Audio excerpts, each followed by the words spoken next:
Oi, gente, bora lá então corrigir as atividades? Ó, lembrando que as atividades vão ser cobradas assim que a gente voltar. Tô anotando todas as atividades que eu tô passando para vocês em vídeo e corrigindo com vocês também. Então, eu vou dar como dada já, como corrigida.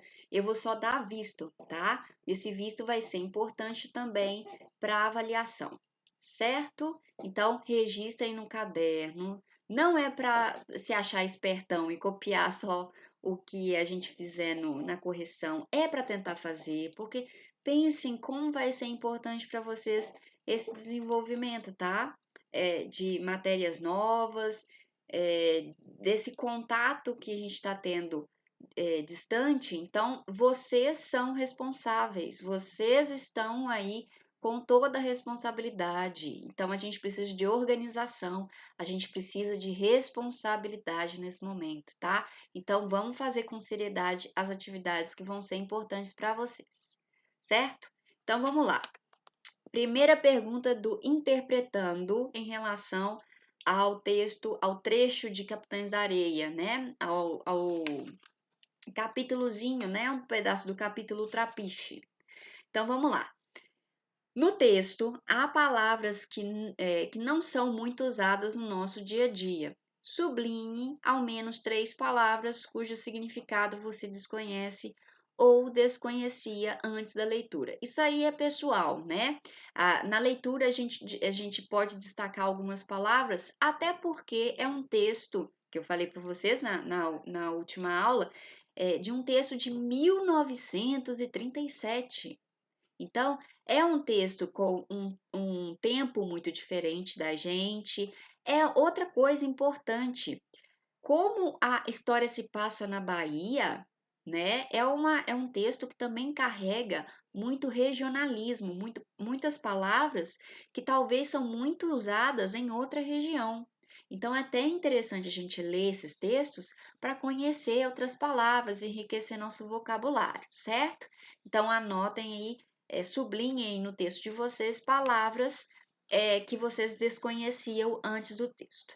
Muito importante, então, na letra B, é que consultar um dicionário e elaborar um novo vocabulário com a definição aí das palavras que vocês não conheciam antes do texto, beleza? Então, esse exercício aí do número 1, a questão número 1, tem que ser em todos os textos que vocês têm contato, sendo de regiões diferentes, sendo de tempos diferentes, né? Com vocabulário diferente. Eu lembro muito bem quando vocês falaram que, quando a gente estava lendo o texto de Hamlet, que as palavras eram feias. Vocês lembram disso? Eu fiquei, gente, mas não é feio. Você não pode julgar esse vocabulário porque não pertence à sua cultura.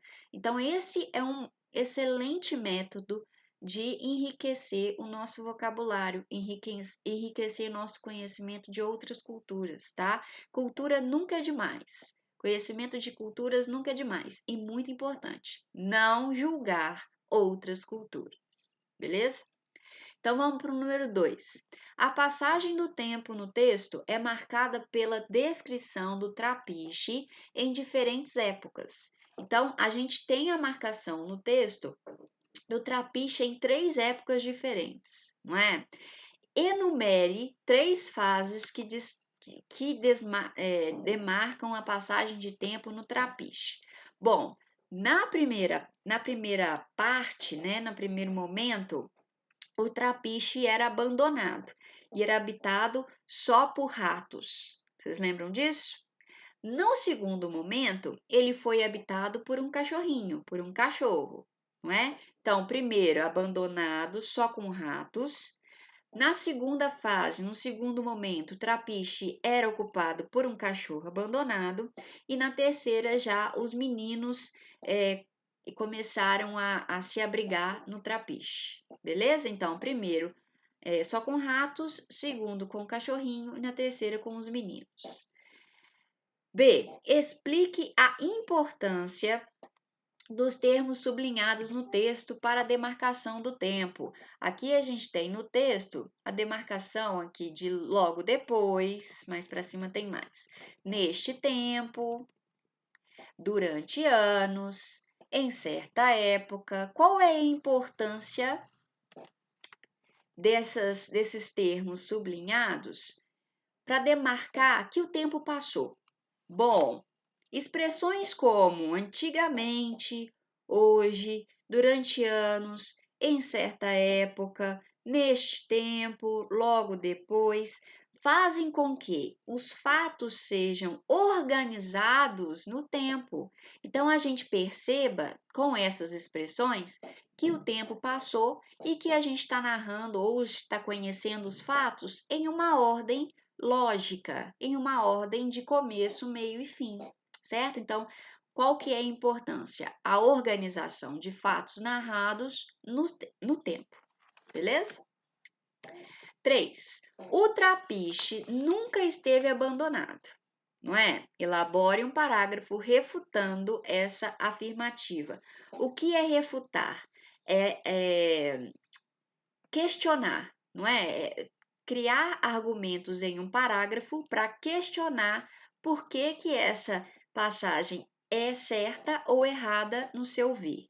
Bom, essa afirmativa é falsa. No texto, há a informação que antes dos fatos narrados, o lugar era somente usado para atracar os barcos. Então, antes desses 3 períodos que a gente numerou na questão 2, antes disso, a gente tinha o trapiche somente pro, pro que ele foi feito, né? O trapiche foi feito mesmo para atracar os barcos aí no porto. Então, antes disso, o trapiche só servia para atracar os barcos, não era habitado por nada. Depois veio os ratos, depois o cachorro e depois, por último, os meninos abandonados. Beleza? Tá claro aí? Então, ele já foi abandonado, sim, ele já foi sem ser uma habitação de ninguém, nem de animais, nem de humanos, quando na fase antes de começar a narração, a enumeração dos fatos do texto, ele era usado somente como um trapiche normal para atracar os barcos, beleza? 4. Apresente a causa que o caboclo Raimundo ter perdido a chefia do bando. Segundo o texto, o caboclo Raimundo perdeu a chefia do bando após perder uma luta corporal com o Pedro Bala, que ficou sendo, a partir de então, o chefe do bando. Então, por que ele perdeu? Ele perdeu uma luta com o Pedro Bala. 5. Identifique 4 características de Pedro Bala que colaboraram para que ele assumisse a chefia dos Capitães da Areia. Crie uma hipótese para Pedro Bala possuí-las. Então, no texto, a gente até já destacou aí que são colocadas em Pedro Bala as características, que ele é muito ativo, sabia planejar os trabalhos, sabia tratar com os outros e tinha a autoridade de chefe. Uma hipótese para o menino ter todas essas características é que ele vivia desde pequeno, desde os 5 anos, nas ruas.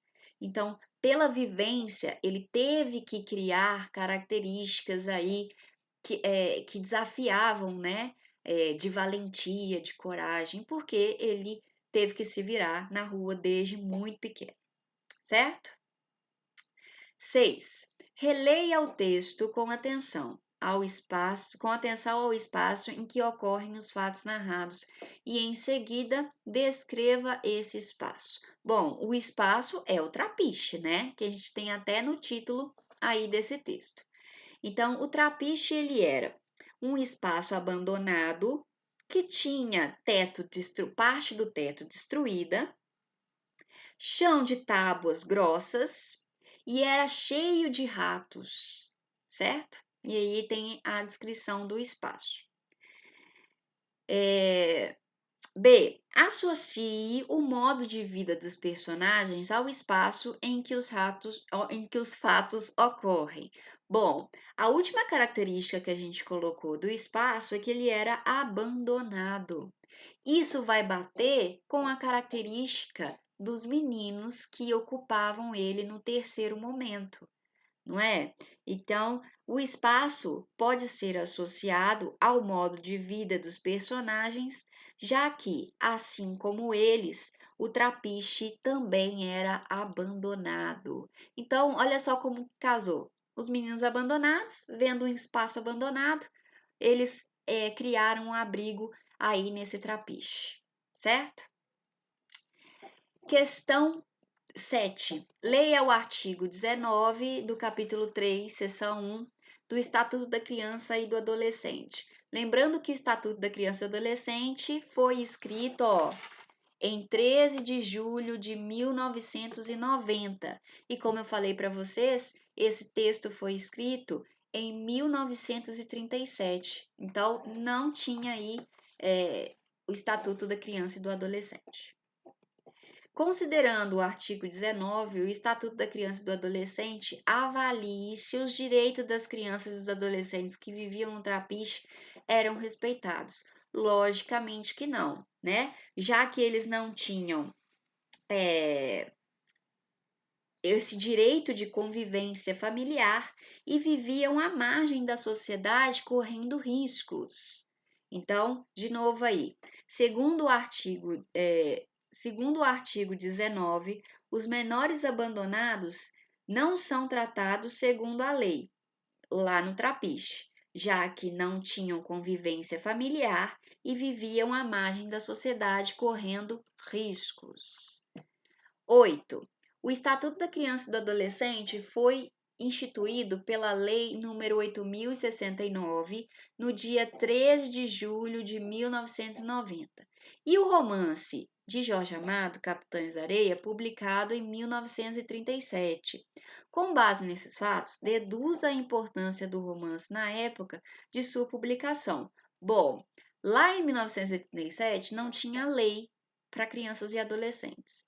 Quando Jorge Amado escreve Capitães da Areia, era como se ele denunciasse, se ele criticasse, se ele apontasse: olha o que está acontecendo com as crianças abandonadas ali de Salvador. Então, a importância desse romance é denunciar, é criticar como as crianças e adolescentes estavam sendo tratados ali em Salvador. Mas elaborando bonitinho, na época em que foi escrito, não existia ainda o Estatuto da Criança e do Adolescente. Assim, o romance tem o papel de denunciar como eram as vidas das crianças abandonadas e chamar a atenção de órgãos responsáveis para o que estava acontecendo, certo? Então, olha só que interessante, literatura não é só para contar historinhas. Literatura, além da gente conhecer outras culturas, conhecer outras épocas, servem também para denunciar coisas aí que o autor julgue ser digno de atenção de autoridades responsáveis, certo? Que aí é a questão 8 que está batendo com qual é a importância dessa denúncia em forma de literatura, certo? Então, feitas as atividades, vamos para o que a teoria nos dá? Bom, antes de mais nada, qual que é a origem do romance? A origem do romance é no Brasil, tá? A gente está falando no Brasil, foi lá no século XIX. Antes de tudo, faça uma mudança aí que tem um errinho na apostila. O movimento artístico, o romantismo, no Brasil teve início não em 1936, mas em 1836. Então, troquem para mim aí o 9 pelo 8, tá? Então, é mais antigo ainda.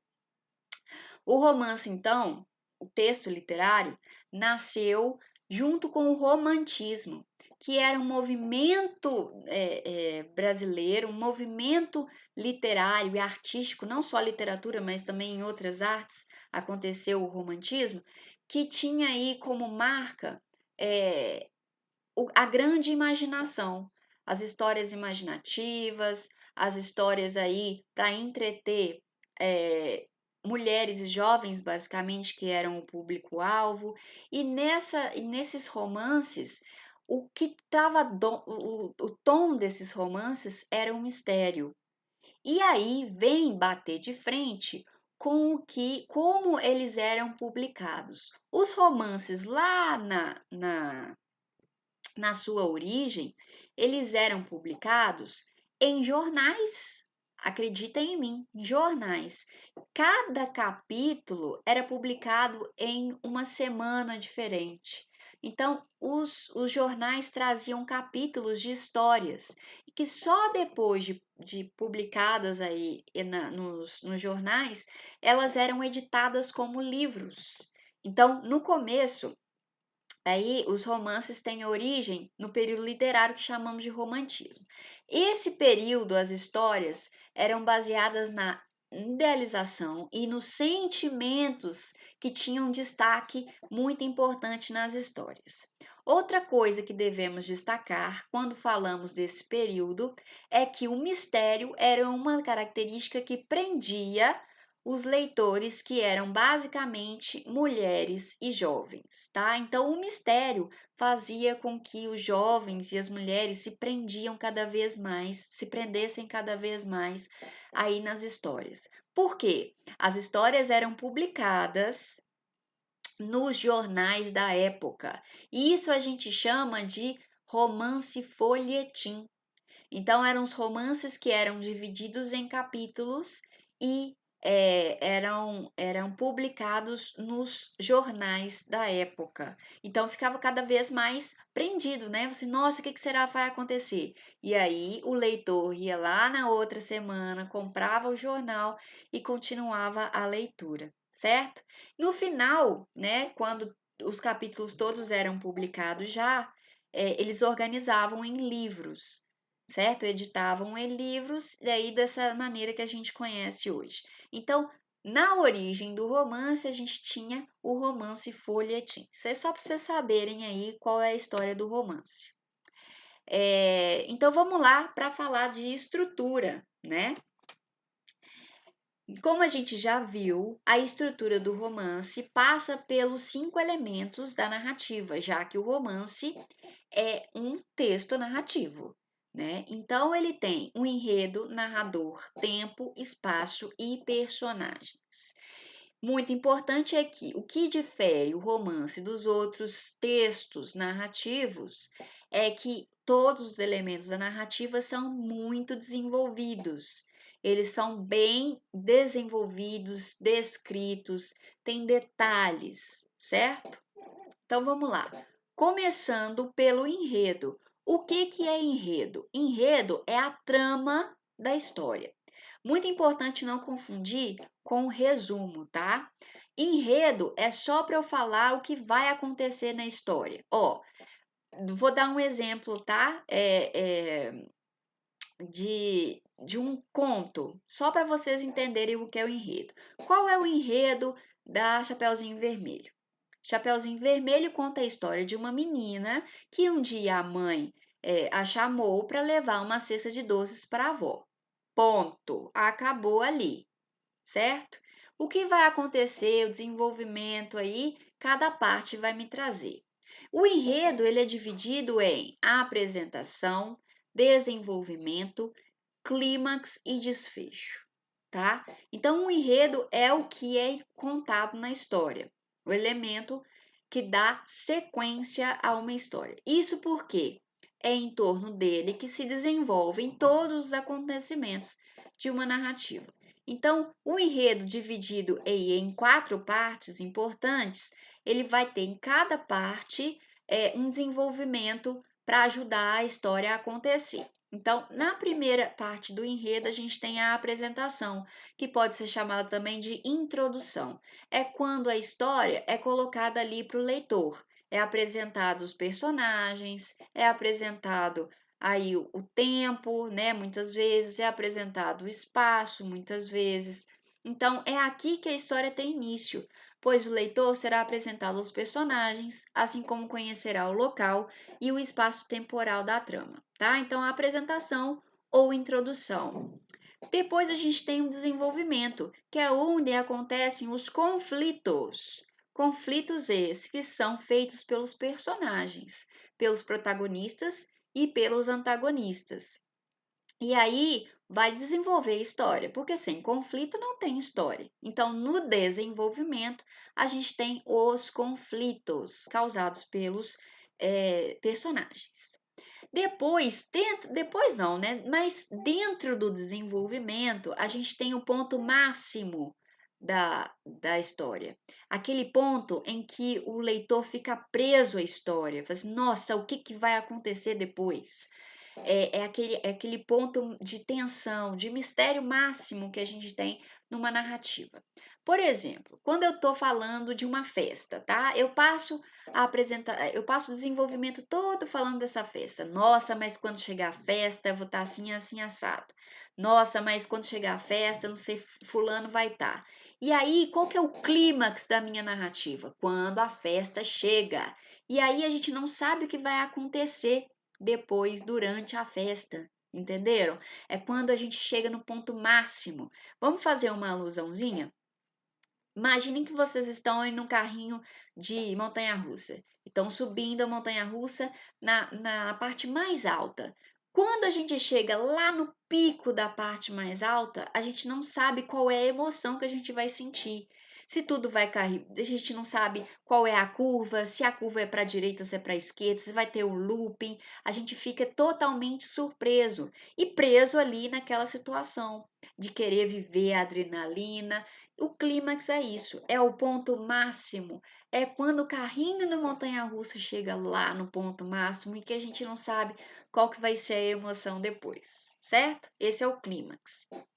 E depois do clímax, a gente já parte para um desfecho, né? A conclusão dos conflitos, o bem sempre vence o mal, mentira, nem sempre, tá? Mas é o desfecho, né?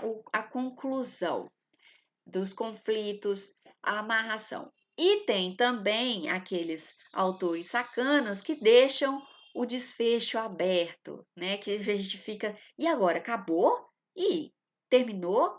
Porque o autor também pode jogar com o leitor para que ele faça o desfecho. Então, existem aí histórias sem uma conclusão, sem um fechamento, beleza? Mas o desfecho funciona aí como uma conclusão dos conflitos gerados, certo? Vamos lá para a apostila destacar o enredo na página aí 77.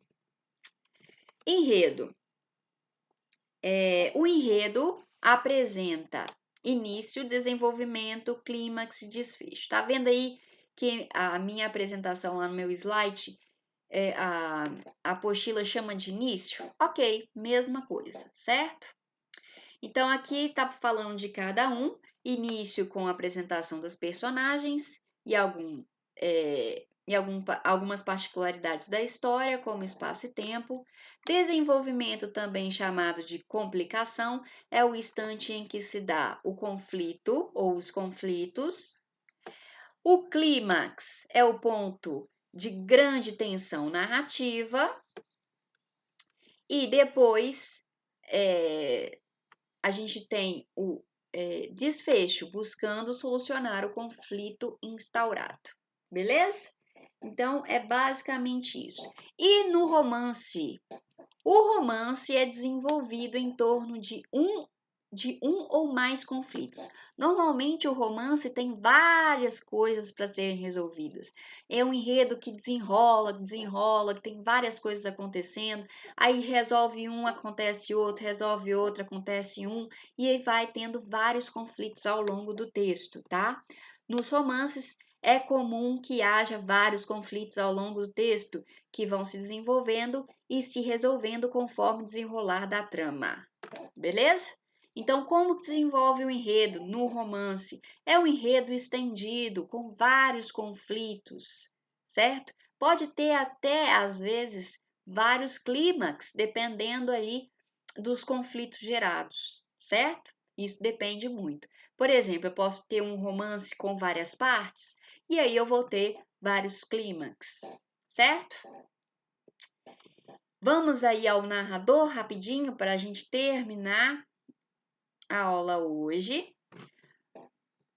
Vamos passar para o narrador.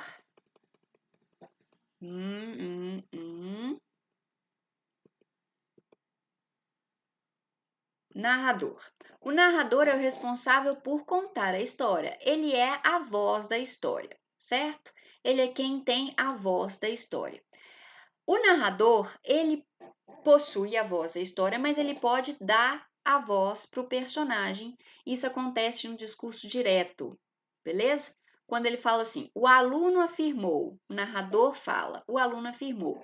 E aí ele dá a voz ao personagem, ao aluno aí no caso. Né? Precisa estudar muito para a prova. Quem fala precisa estudar muito para a prova? O aluno, não é mais o narrador.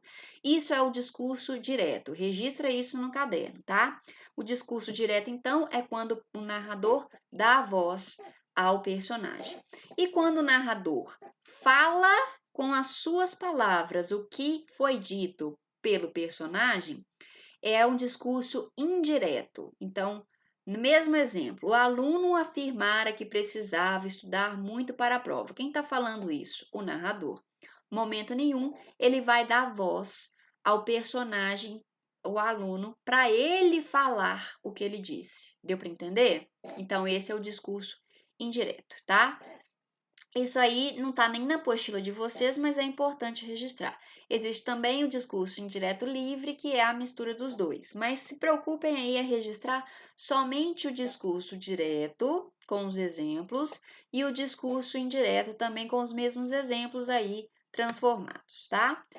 Vamos lá as classificações do narrador. Eu tenho o narrador, que é também personagem, que a gente chama de narrador personagem. Além de narrar, ele participa da história, certo? Então, dentro do narrador personagem, estão vendo aí que eu coloquei para vocês A e B lá no cantinho? O narrador personagem pode ser um narrador testemunha ou um narrador protagonista, dependendo do nível do personagem que ele é. Se ele é um personagem que não faz tanta diferença, ele não é um principal, ele é um narrador testemunha. Ele está participando da trama, só que ele não tem um papel de protagonista. Ele é um personagem secundário, beleza? Mas aí quando ele é, além de narrador, personagem protagonista, ele é um narrador personagem protagonista, um narrador protagonista, beleza? Que aí ele está narrando aí e participando ativamente da história, certo? A segunda classificação que a gente tem é o narrador observador. O que é um narrador observador? O próprio nome já diz. Ele está narrando somente aquilo que ele está observando. Então, ele está de um lugar fora da trama, fora da história, e narrando o que ele está observando, certo? Vamos imaginar o narrador personagem em cima de um muro, em está acontecendo as coisas ali na visão dele. Então, ele tem a visão, ele tem a visão geral da história, tá? Então, por exemplo, quando está acontecendo uma coisa na casa e fora da casa, no tempo simultâneo, acontece também outra coisa, o narrador observador tem acesso a todas as coisas que acontecem, diferentemente do narrador personagem. Por quê? Se é um narrador que participa da história, ele só vai saber o que acontece perto dele, não é? Então, ele só vai saber o que acontece quando ele está presente em cena. Se o narrador observador não está hora nenhuma em cena, então ele tem acesso a todos os fatos ocorridos na história, certo? E a terceira classificação que a gente tem é o narrador onisciente, que além de narrar o que ele está observando externamente, ele tem acesso ao interior dos personagens, ou seja, ele sabe o que ele pensa, ele sabe o que os personagens pensam, o que eles pretendem fazer, os sonhos, os medos. Então, o personagem não precisa verbalizar, não precisa colocar para fora o que ele está pensando, porque o narrador onisciente, ele tem acesso ao pensamento do personagem, certo? Então, são esses três tipos aí de narrador que a gente tem, tá? Rapidinho mesmo, na apostila de vocês, na página 78, na página 78, vocês têm aí os tipos de narrador, beleza? É o narrador observador, narrador onisciente, narrador testemunha, narrador protagonista. Uma coisa importante, façam aí uma chavinha aí embaixo, unindo narrador, testemunha e protagonista ao nome narrador personagem. Só para vocês saberem, tá? Existem 3 classificações. Dentro da classificação narrador personagem, existe aí um A e B. O A é o narrador testemunha e o B é o narrador protagonista, certo? Então, deem uma lida aí, que é exatamente o que a gente discutiu aí sobre o narrador, tá? O que cada um deles, características e tudo mais. E como acontece no romance? Bom, eu já falei para vocês, o romance, como ele é muito extenso, muito desenvolvido, ele pode aí desenvolver várias partes diferentes com narradores diferentes. Então, eu tenho um livro, por exemplo, que cada capítulo é narrado por um personagem diferente. E existem capítulos também nesse livro que é narrado por um narrador observador. Vou até mostrar para vocês. Esse livro aqui, não sei se vai dar para ver, não sei se vai estar focando, meninas. Esse livro aqui se chama A Crônica da Casa Assassinada. Tá vendo que ele é bem extensão, bem grandão? Ele é dividido em 50 capítulos e cada capítulo é narrado por um personagem diferente, porque é sobre um crime e cada personagem tem sua versão desse crime. Então, aí faz sentido ter narrações diferenciadas aí nesse romance, tá? Então, no romance, as narrações podem variar até mesmo dentro do romance, certo? Beleza? Fechou por hoje. Então, leiam aí de novo as anotações de narrador e de enredo, que na próxima aula a gente continua com o tempo, o espaço e encerra com o personagem, beleza? Um beijo para vocês, bons estudos aí, fiquem firmes, continuem em casa, que logo logo a gente vai estar junto. Um beijo.